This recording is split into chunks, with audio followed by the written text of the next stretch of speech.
Hi, everyone. Welcome to this webinar on pediatric young adult transition of care. And thank you for sharing your evening with us on a topic that we think is critically important, impacts many people living with migraine in North America and their families and friends and fellow students and teachers. So thank you for being with us. I just wanted to let you know there is an opportunity if you wanted to put questions into the system, and we'll try to get to them at the end of the webinar. So again, thank you everyone, and thank you to our panelists. I'll just have them briefly introduce themselves. Dr. Marissa Lagman is a pediatric and adult headache neurologist at Western University in London, Ontario. Marissa? Hi everyone, thanks to AMF for giving me the opportunity to actually speak of this topic that is an interest of mine for years now. So I hope this evening will be a very good interactive discussion. Great. And then Dr. Rachel Evans, who is a pediatric neurologist in Louisville, Kentucky. Rachel? Hi, everyone. Thank you so much for having me. So yes, I'm a pediatric neurologist. I completed my headache fellowship after the summer of 2023. So I'm pretty new, but I'm very passionate about advocacy and helping my patients in any way we can. Great. And Lexi. Lexi is a university student who's been working with AMF for quite some time now as an advocate. So do you want to say hello, Lexi? Hi, I'm Lexi. I'm happy to be here. I am a migraine sufferer myself, and I've been working with AMF for about 6 or 7 years now, and on specifically pediatric migraine advocacy. Excellent. So hopefully through this evening, we'll go through a little bit about what happens during this transition time, what you might expect, and then, ways to help yourself and ways to do better. So I might start off with you, Lexi, to tell us a little bit about what it was like to transition from a high school student to now to university, being someone who lives with migraine. So I have had migraine since I was about 4. That's when my symptoms kind of started to arise. I had a 3-month-long migraine episode in 6th grade. So that's when I really started working with AMF. My mother and grandmother also suffer from migraine. So my family has more of a background in it and knowledge in it than your usual. So high school for me was different than most kids, obviously, because I suffer from migraine, and there's always a disconnect between migraine sufferers and everyone else. There's trouble. People have trouble communicating diseases or issues you can't see. So it's a lot easier to understand and comprehend the physical. If you see someone with a broken arm in a cast, you can say, oh, that girl has a broken arm. The symptoms aren't always visible, and they aren't always easy to understand. So I would always explain things to my peers and things like that. And then the transition to college has been kind of similar. So I have a roommate. I am in a traditional dorm. And I had to sit down and talk to my roommate and explain that certain smells can trigger me, or if I had to explain what migraine is. And if I were to have an episode while I was here, what that would look like for me and what I would need from her. And she's been wonderful and very understanding. So I got very lucky, but I'm sure there's a lot of people out there that don't, and the actual aspect of communication between you and a stranger you just met that you have to live with for the next 9 months. My roommate was random, so I didn't get to choose at all. So there was I didn't know till the end of July. So I basically just had to be like, hey, you're living with someone with migraine for the next 9 months. So that was definitely interesting, but I'm working through it. Yeah, no, and that's a very common experience. I think, how do you talk to someone about your migraine, and how comfortable are people talking to other people about their migraine? So I guess, Dr. Evans, if you were to be sort of counseling someone like Lexi transitioning from that high school into university, are there things that you would talk to the patient about or talk to their family about what they can expect? Certainly. So, in terms of, what to expect, I wish we all had a crystal ball, but unfortunately life isn't like that.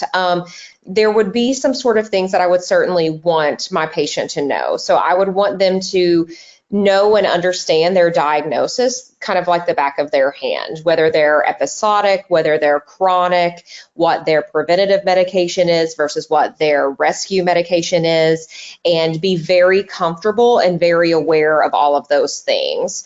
What I would also, want to discuss and sort of normalize is anytime there's a huge transition, of any sort, and certainly going from high school to college is a huge transition. You're finally on your own, you're finally considered an adult, that there can be some worsening of, chronic conditions, including migraine. So, what I would really want my patients to have is a great understanding of their diagnosis, how to treat,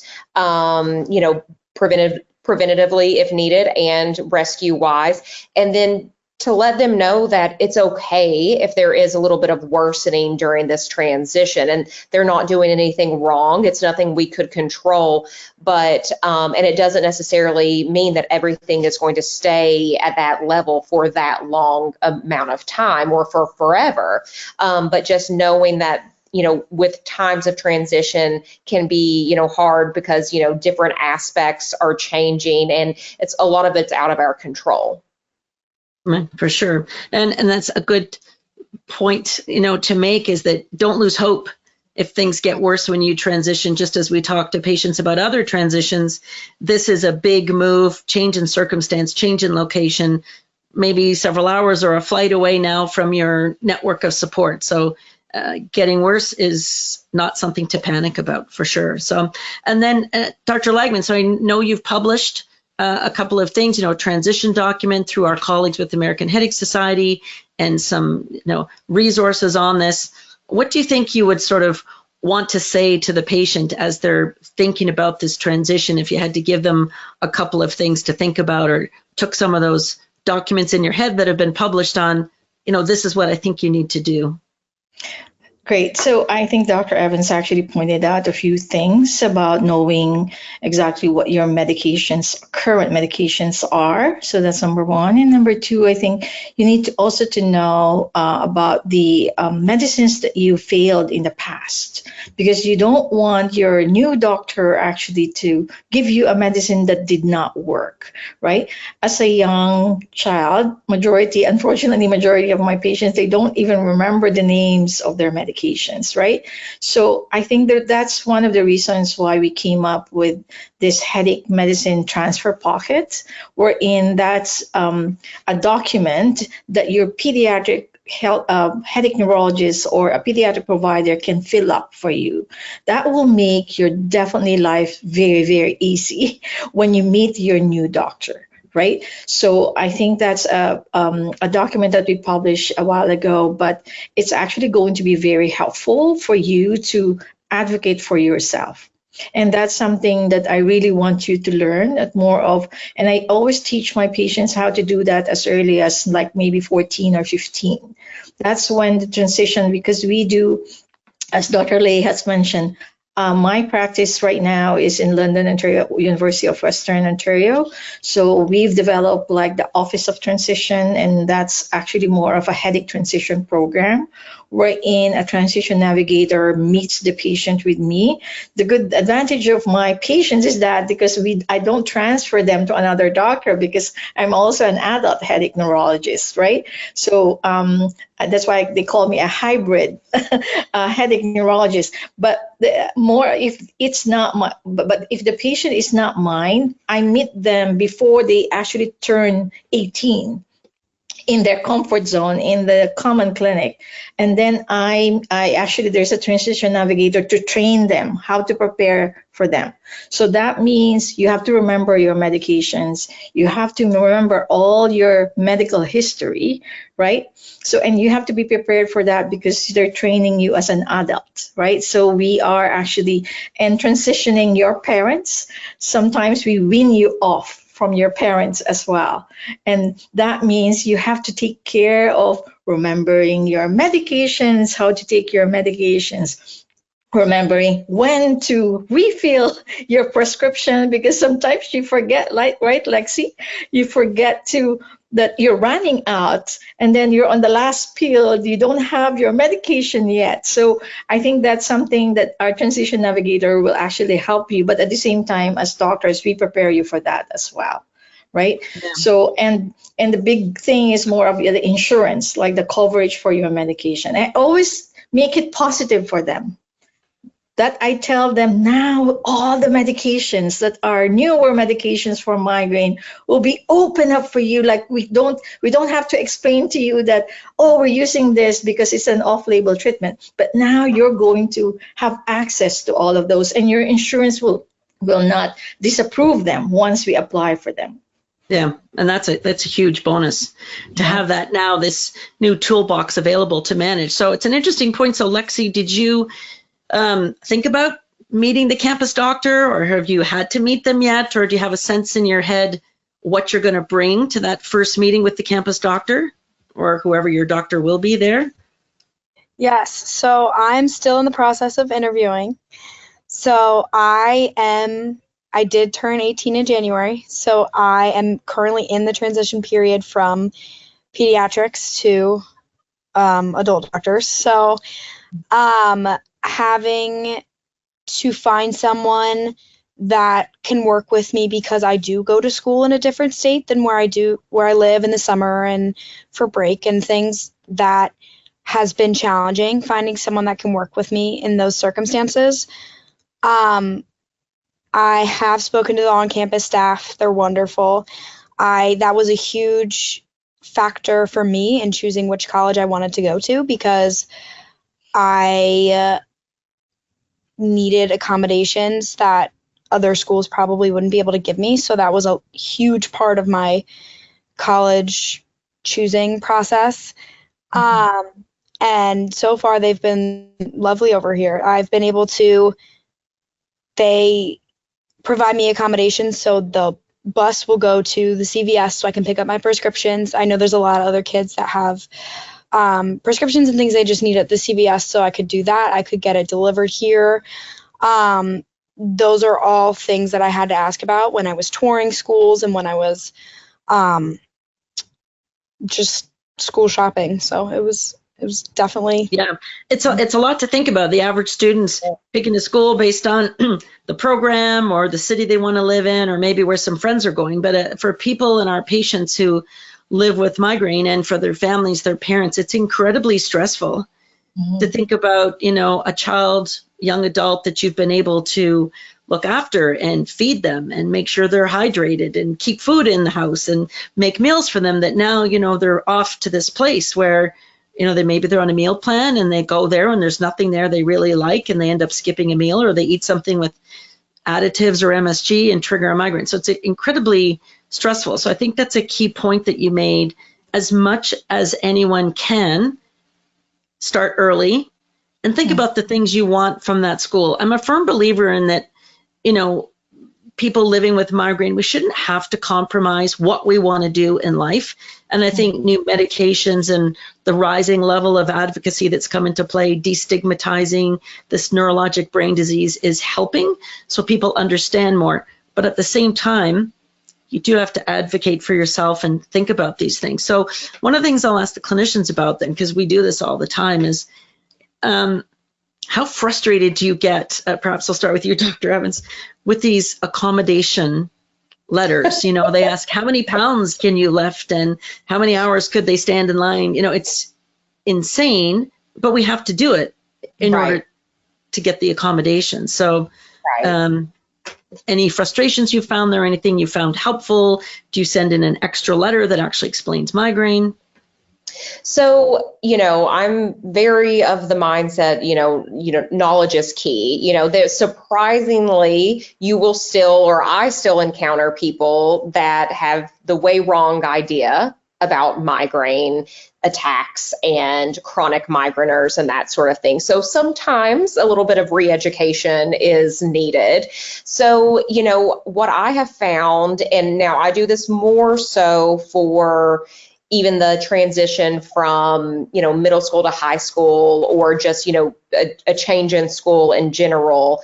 You know, I always provide a letter that, you know, explains the diagnosis, lists the patient's preventative medication, lists the rescue medication for their migraine attack, and, you know, gives some recommendations regarding access to water, access to bathroom breaks, because that is something that I'm horrified to report. Some of my patients say that they are incentivized if they don't go to the restroom, and it affects their grade, which to me, how that is something that's going on is, you know, is terrible.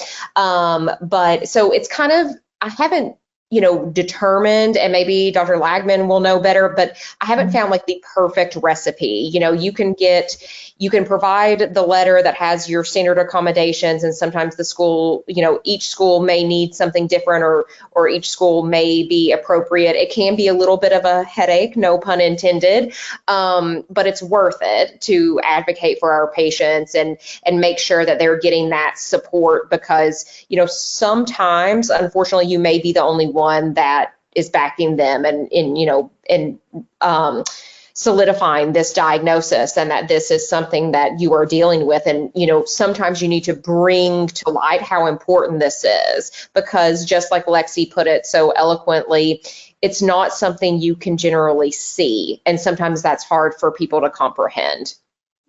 Very true. And Dr. Lagman, anything to add about that when you do advocacy letters for patients? Yes, we do. I do a lot of it.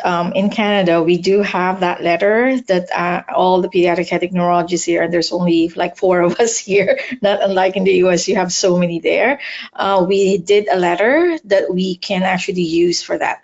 The problem with university is that I think when you're meeting your adult doctor, that accommodation letter should be filled up from your pediatric headache neurologist or your provider from there, because it's not also fair. I'm sure you're going to have a problem if you ask your adult headache neurologist to do that, because they don't know you yet, right? Mm-hmm. So I think the pediatric provider should be the one who's going to do that. So actually that's number one, okay? And then number two, the disability forms that I fill up for university, it does not actually reflect the accommodations we need for migraine patients.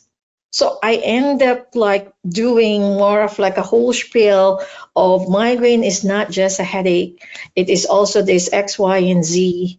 And then if a patient would need to wait before they take their medication, as Dr. Evans has mentioned, the medication will not work anymore. So these are the medications that they need. This patient has a lot of cognitive, more of like slowing in terms of processing during a migraine attack. So that might affect during an exam. So I would like to request for a longer time to actually for her to take the exam, or in a quiet or dimly lit room. So specific things like that, or if the patient is nauseous and vomiting, definitely they have to allow them to actually take their medication immediately.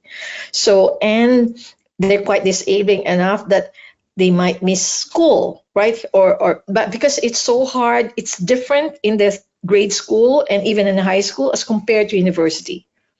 It's not very easy, but I think that letter is your ticket to actually get more accommodation in university, because they have to be detailed, wherein you have to extended time for your assignments, right?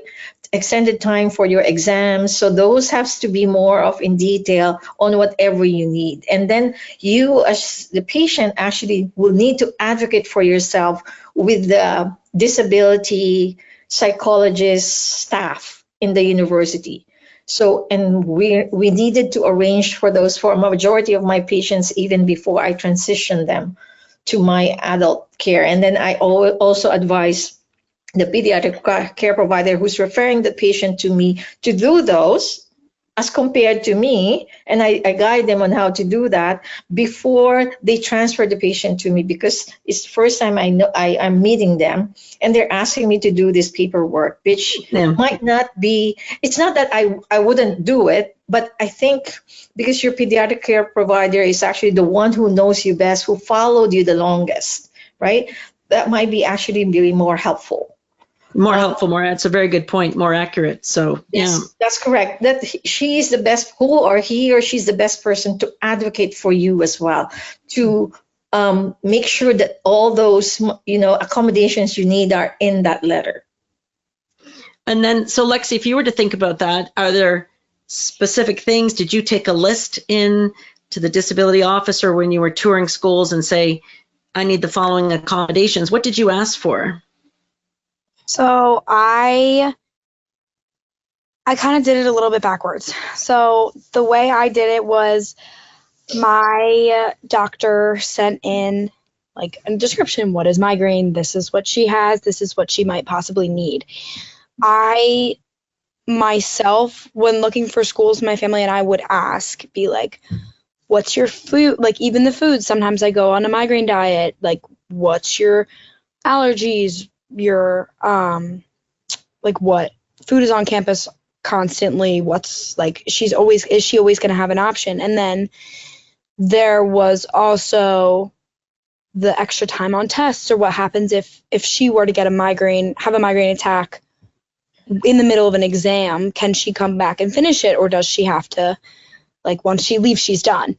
So that was a huge part of it which I then myself, when I got to school, the first day of classes, I stayed after class and I spoke to each professor.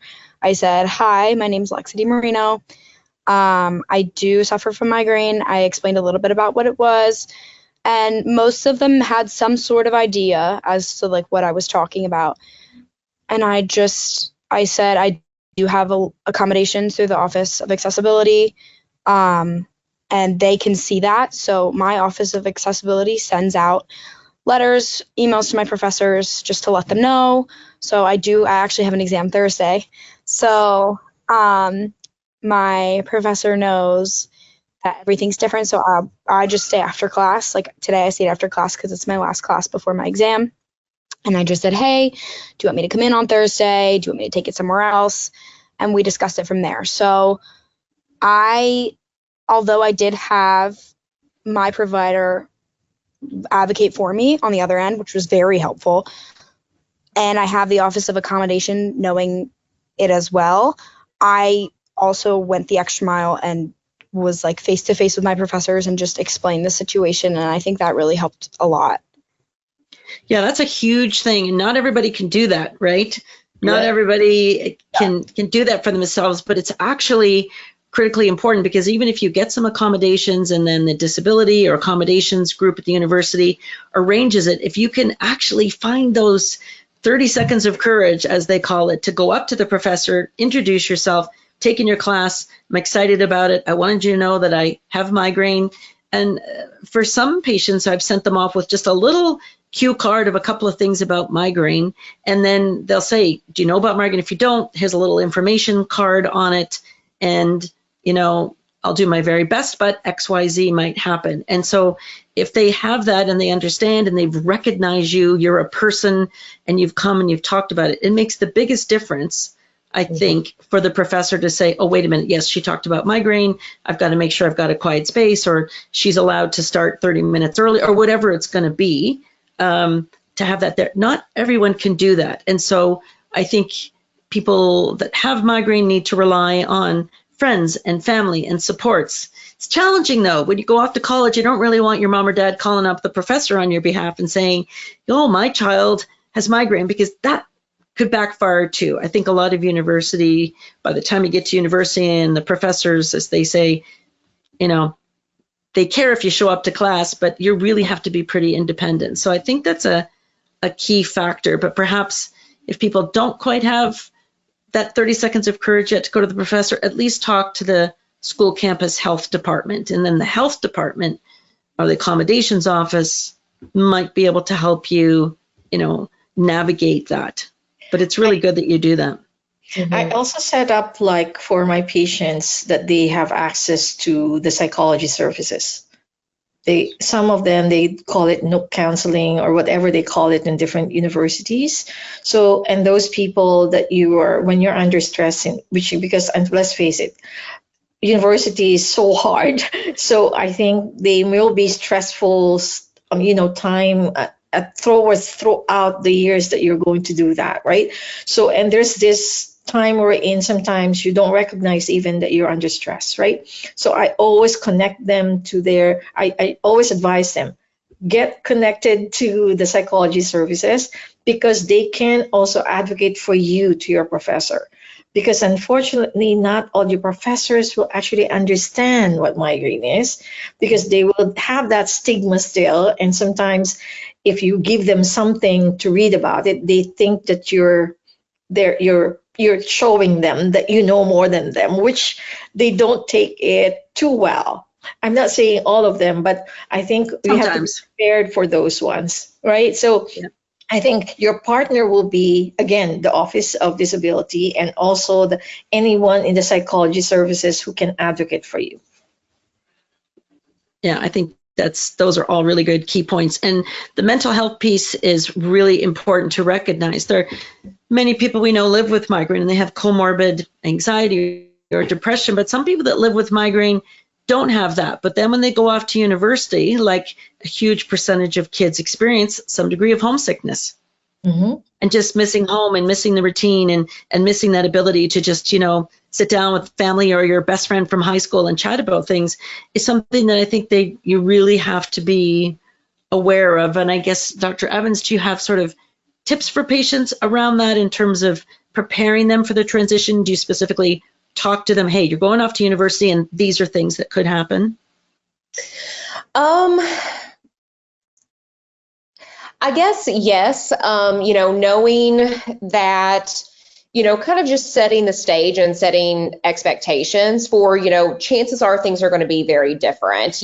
Whether you are going to a university that's in your same hometown with a bunch of your friends from high school, they're still part of a transition and you're still going to be experiencing very new and very different things. So, I think it could kind of be tailored to every person, because that person, it's going to be a little less potential. It's still jarring, but a little less jarring than someone, from New York going to college in California, not knowing a soul, those sorts of things. So just knowing, kind of sort of almost like grounding techniques, knowing that your parents, your family, just a phone call away or a FaceTime away, knowing that likewise for your friends, similar situation. Of course, you want to encourage, meeting new people and meeting new friends, but, perhaps, sometimes I'll suggest, setting up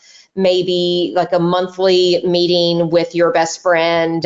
So there's some consistency. Consistency is kind of key. It lets you, migraineurs need some sort of pattern. They need, consistency kind of with lots of things, consistently taking their medications, a sleep schedule, consistently staying hydrated, lots of those things. So kind of knowing that there is, for this transition, preparing a little bit of a safety net. So knowing, have those monthly conversations with your best friend back home that's going to a different school, knowing your parents are available and maybe planning, a few times a week, a certain time that you'll talk to them and that sort of thing. Those would be, some of my initial suggestions. Mm-hmm. Yeah, those are great suggestions. I think consistency and the schedule, because if you're having a tough time and that you've got this pre-planned call with your best friend, you don't actually have to reach out and say, I'm having a hard time. Can we talk tomorrow? It's like, oh, we're talking tomorrow. It's pre-planned. And I think we all do, I know in our practices, really emphasize grounding techniques, learning some deep breathing, box breathing, triangle breathing, whatever it's going to be,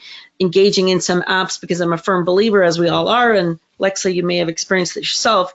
If you've done a little bit of it before, then when you transition, it's easier to get back into it, as opposed to saying, oh, I never did any apps, I never did any breathing, never needed it.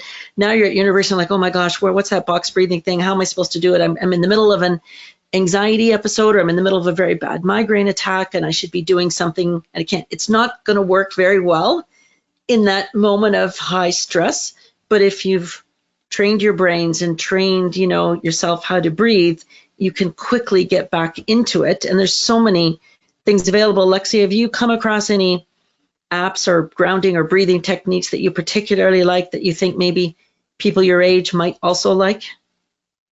Yeah, so I do more like mindfulness activities. So I will, when I'm feeling extra stressed or if I'm starting to not feel well, I'll take a shower and just that's my time to decompress, or I'll listen to music before I go to sleep. I do box breathing in class, even if I'm just sitting there and I start to get worried, because obviously I do believe there's a tie between migraine and anxiety, and if you are anxious about possibly having a migraine attack in class, you're more likely to have a migraine attack in class. Yes. So it's about just focusing on what you're doing. I just focusing on what's around you. I do one, it's it's the five senses. It's what do you see? What do you smell? What are 3 things you can feel? That nature engagement is really key. Not with your phone, not talking to a friend, not reading your notes from class, literally just engaging with nature for 5 minutes on those 5 senses is really key. And lots of research showing that it helps kind of shut down the brain's negative center and helps calm us quickly. And there's so much information now about just getting outside early in the morning with, exposing your brain to light. And I want to talk about lifestyle things in a minute, but I think, when you're in high school, you got to get up at 7:30, and then you get a ride to school, you take the bus or you drive yourself, whatever, you're up early. But Lexi, how do you figure it out if your first class is at 11 a.m.? So I actually have started going to yoga in the morning, which I really like. Fortunately, my roommate does have an 8 a.m. And it actually is nice because it wakes me up, which then I'm up. I'm ready for the day. So I go to yoga in the morning where I'll work out and just get some work done. I have kind of gotten into a new routine of getting more work done in the mornings, because if I start my day off earlier and I get most of my stuff done by the afternoon, most of my classes end relatively early, which works well for me. I can kind of relax towards the end of the night, hang out with friends, and let my schedule align through there. So I've just taken to working out and doing work in the morning. Yeah, it's key to set that activity. If you don't have that 8 a.m. class, pick something that you do every morning. As Dr. Evans was saying, that routine is really key for people with migraine. It's not the easiest thing to have to stick to a routine. People like to do things different and be spontaneous, and it's not that you can't, but I think having a good routine is really key for the day. And the other thing is planning. If I try to get my work done, in case I get a migraine later in the day, I won't have left all my work till nighttime, and then I get hit with a migraine at 6 o'clock, and before I know it, oh my gosh, I'm not going to get through my work. So that, early part of the day strategy, I think is a good one. I think Dr. Lagman, Dr. Evans, you'd sort of nodding, you'd probably agree that that's a good for any person with migraine, but particularly university student, I think. Agree. Yeah. Agree. So let's talk about sleep a little bit. So again, sleep is really critical. I think at people your age, people anybody's age, love to be on their phone, love to be checking Instagram, social media, see what's up, check in with friends. But what did you do in your high school sleep routine that you transitioned over, and what didn't work so well? Because now you have a roommate. So in high school, I kind of did work until later in the evening. I would work until 11, because then I could just go to bed and it would be dead silent and I could be done when I wanted to. Now that doesn't really work as well.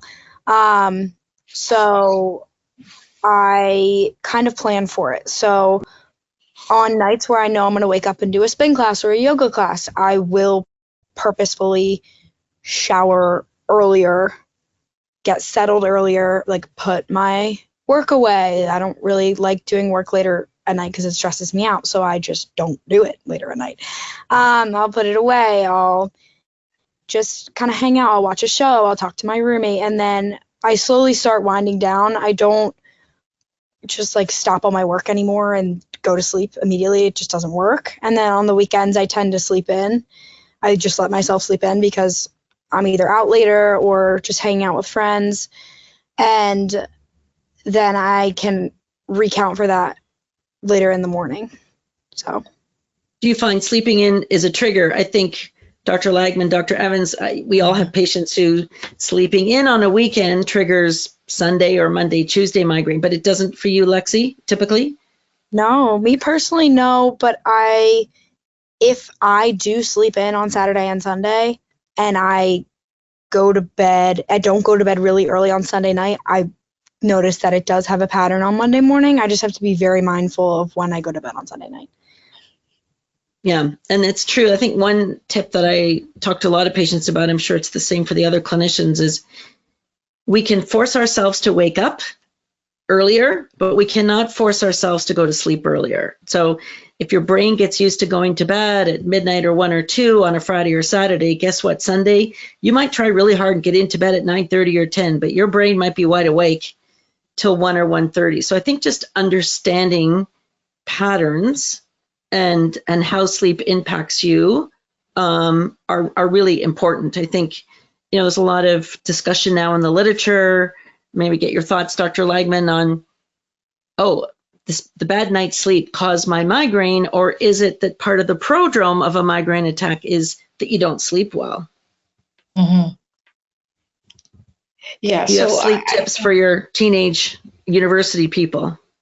Oh yeah. So that's a huge issue that I don't think over the years I haven't find the right trick to actually fix it for my teenagers and for all my patients. I try my best. It's more probably repetition every time I see them, just making sure that I actually remind them or being mindful, as Lexi has mentioned, if it's really a trigger for you. And it's almost always is a trigger, like oversleeping, not just. And then I promoting a better quality, right? So of sleep, it's not just the number of hours of sleep that matters. It's actually the quality of sleep and the routine. Like I have migraine as well. If I oversleep even 1 hour, more than an hour on a weekend, I will have a weekend migraine on a Sunday night or Monday morning. And I've learned that throughout the years. So I actually am very careful with that.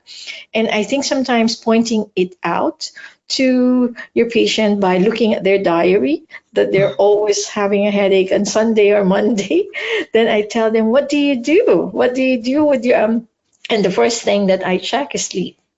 Mm-hmm. And it's their way of, oh yeah, Dr. Lagman, you're right. So maybe I can fix that one, right? So, and that's also the importance of having a headache diary with you. Like, for example, just knowing what triggers your headache. And there won't be any mom or dad when you go to university reminding you, Lexi, right? Lexi's like smiling about, you have to remember to eat your breakfast, have high protein for breakfast, or sleep on time, or drink lots of water. Did you remember putting it on your headache diary? So all of those good things that you probably learned from your pediatrician, right? And then now you're going to do them on your own. Yeah, it's not easy because you don't have that reminder. Dr. Evans, do you have any tips on sleep in particular or other sort of lifestyle adjustments that you encourage your patients to follow?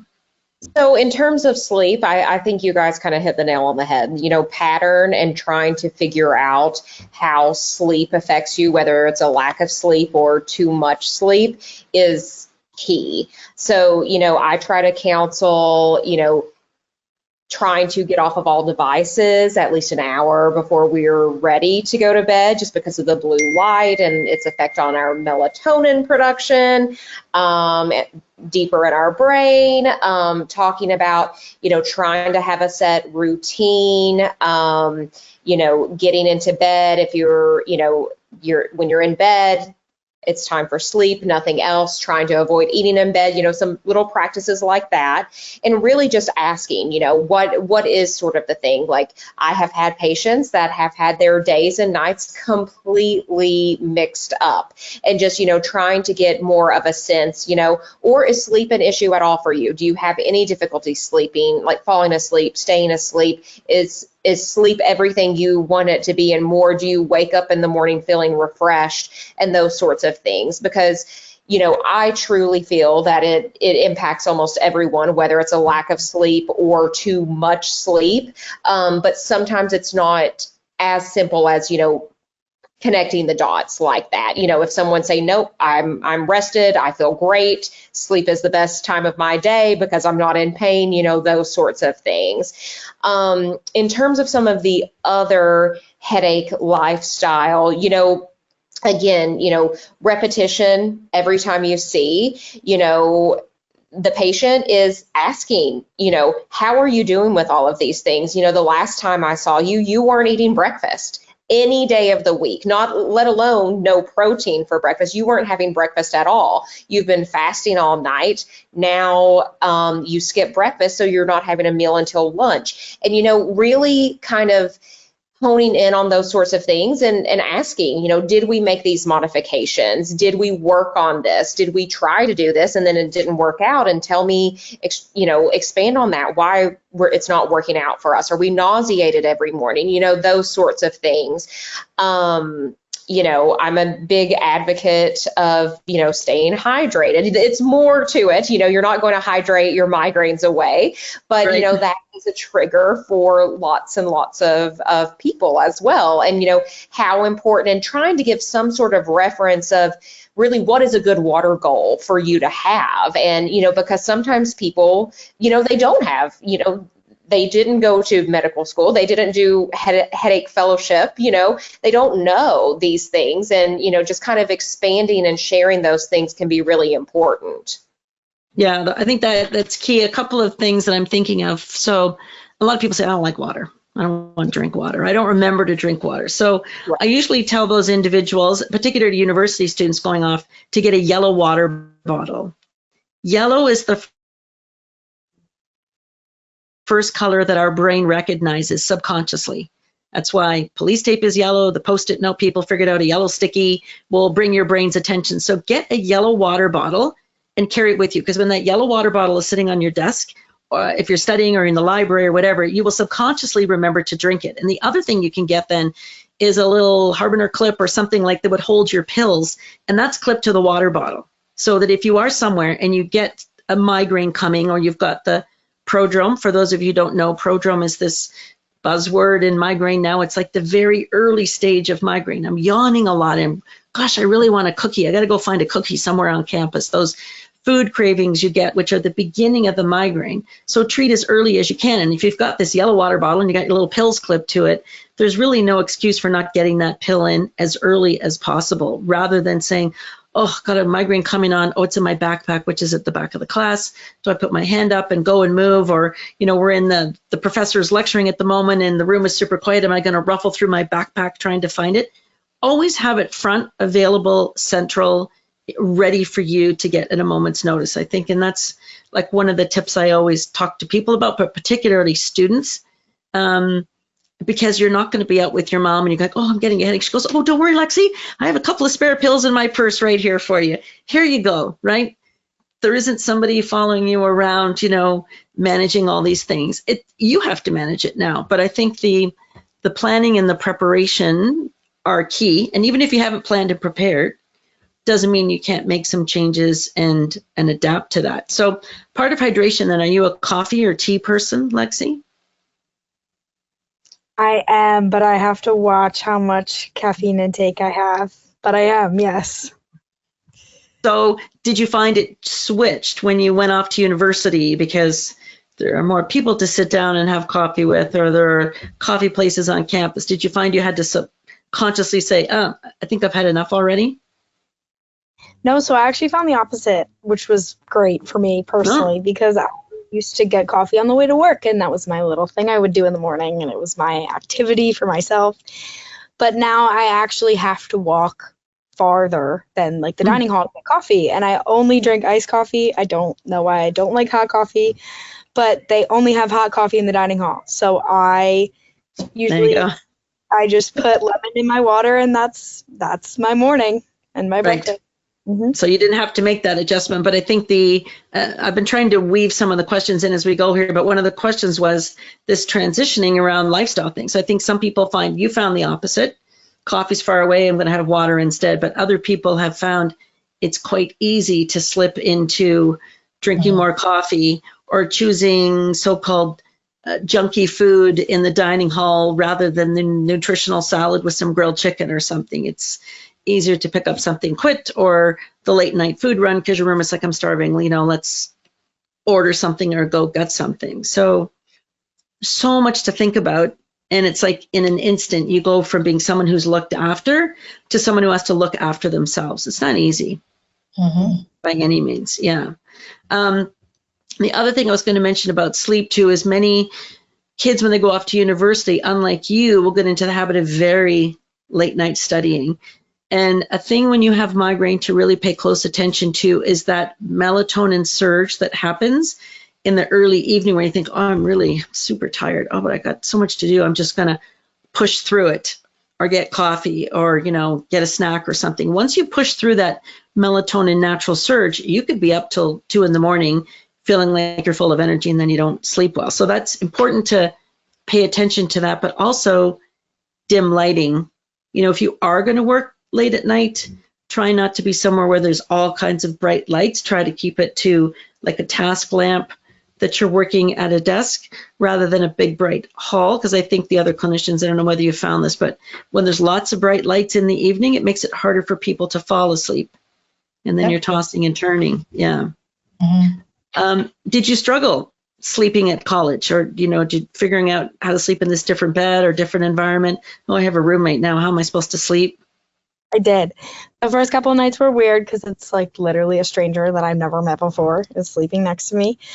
But and my shades, you can't really see them, but they're terrible. They're awful. They let all the sunlight in ever to be seen. So I'm also kind of up in the mornings because of that, which is helpful actually at the same time as annoying.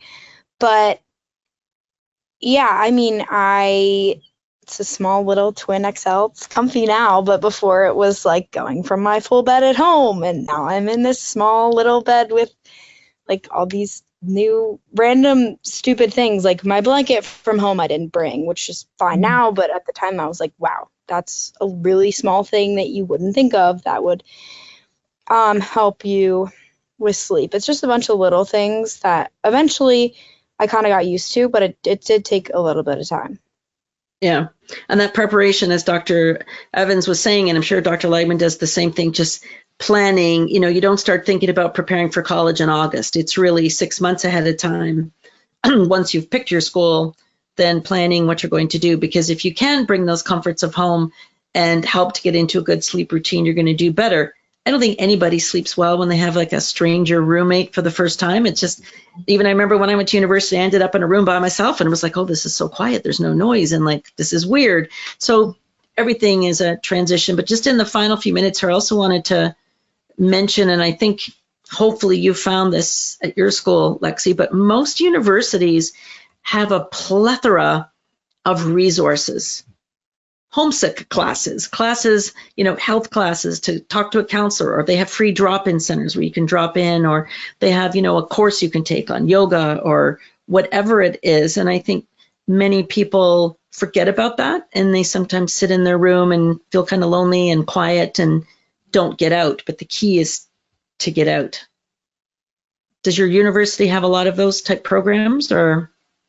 Yeah, we have a bunch of fun little random things. Like we had goat yoga on Wednesday. Last Wednesday, they brought goats in and we got to do yoga with them.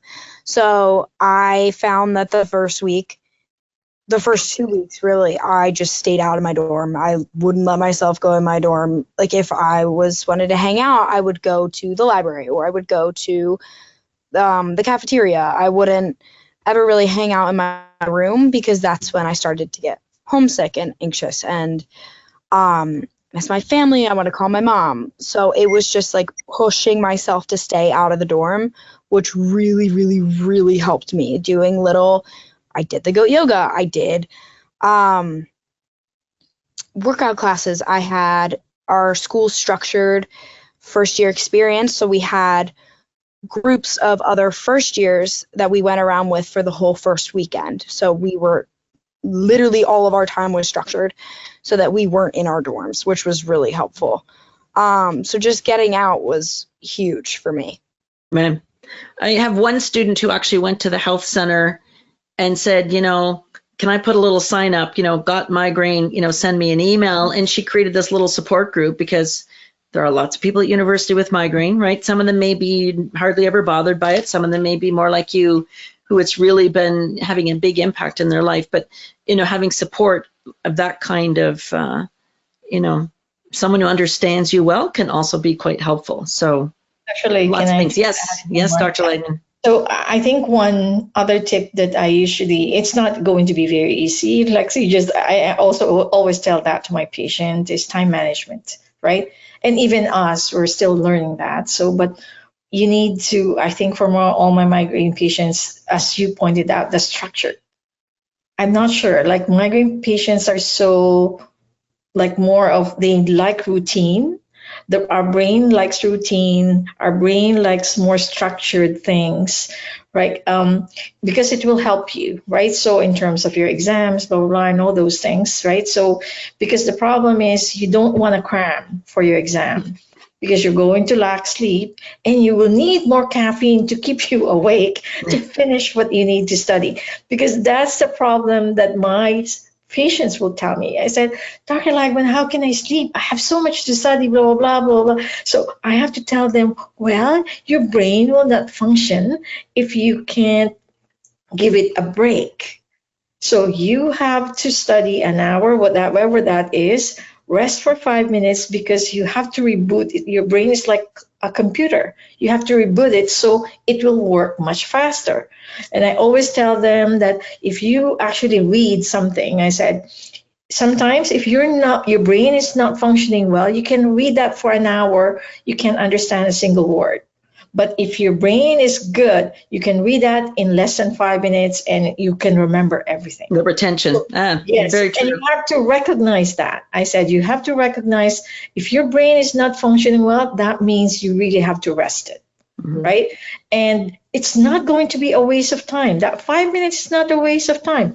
That an hour of reading is a waste of time, I tell them, just so you can actually more of like plan your day. So you have to get a regular sleep. You have to have a regular pattern of, not over drinking caffeine because you need it to wake up yourself so you can study, right? Just more of study as much as you can during the day, during your break time, and then you can allow your sleep to actually, you can allow your brain to rest at the right time with the right amount of sleep.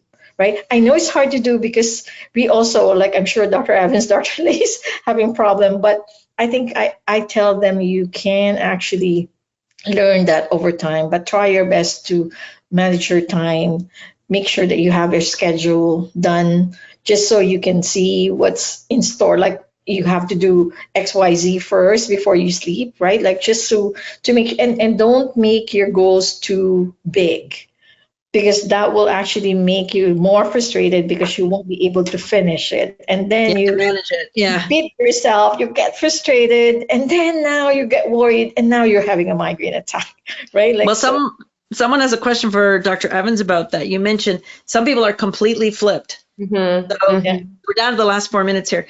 How do you help that person who's like up till 4 and sleeping till noon?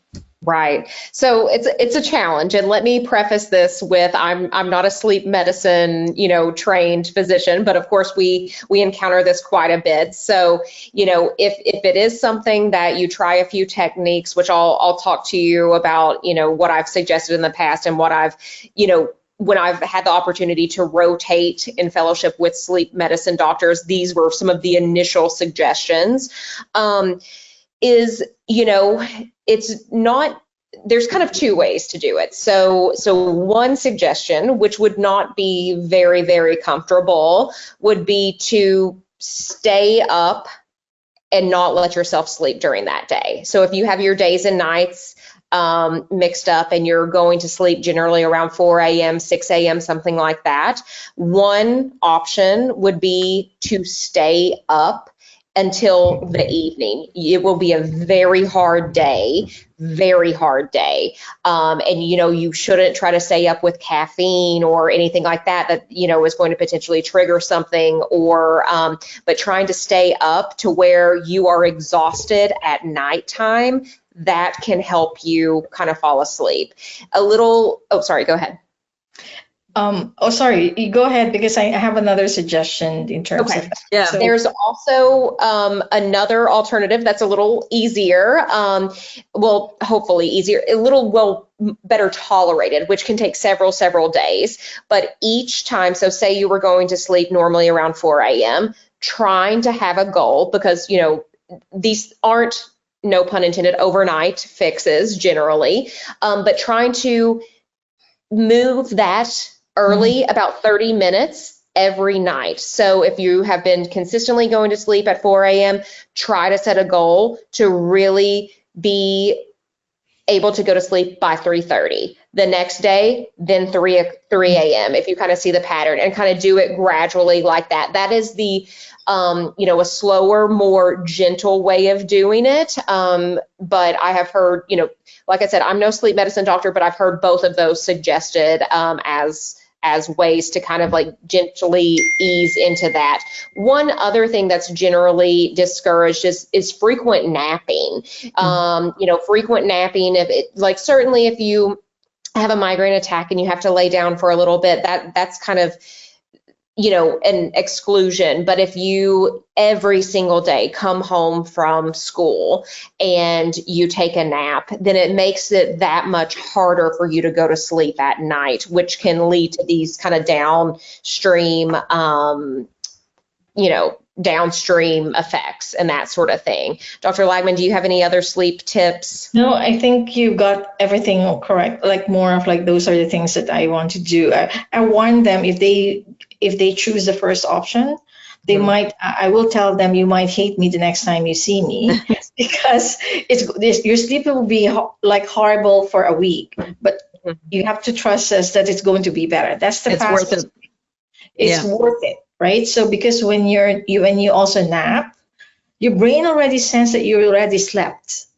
So you don't go to the stages of deeper sleep.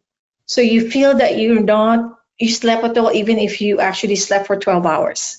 Exactly. I'm sure you recognize, like my patients will tell me, oh yeah, Dr. Lagman, you're right? So because your brain already recognized that you already slept, right? So you will go to stage 1 and 2, which are lighter sleep, and you don't go to stage 3 and 4, wherein that's the stage of your sleep wherein you actually detoxify your brain of all the toxins that your brain doesn't need, right? So I have to end it here. Sorry, guys, we're just past 8:30.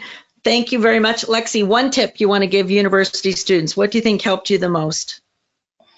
Get into a routine as early as possible. Yep. I think it's great advice, and use your clinicians, your family as partners, and you do get better. It was a quick question. Do women get better in their 20s? Some do, some it's tough. You have university and you're trying to find your life partner and you're starting a new job. There's a lot of up and down, but don't lose hope. There's lots of great medicines now that can make it worthwhile. So thank you, everyone. Really appreciate you spending the time with us. This will be available later on the website. If you didn't get to hear all of it, or you want a loved one or friend to check it out, you can go to the AMF website and find it there. Thank you.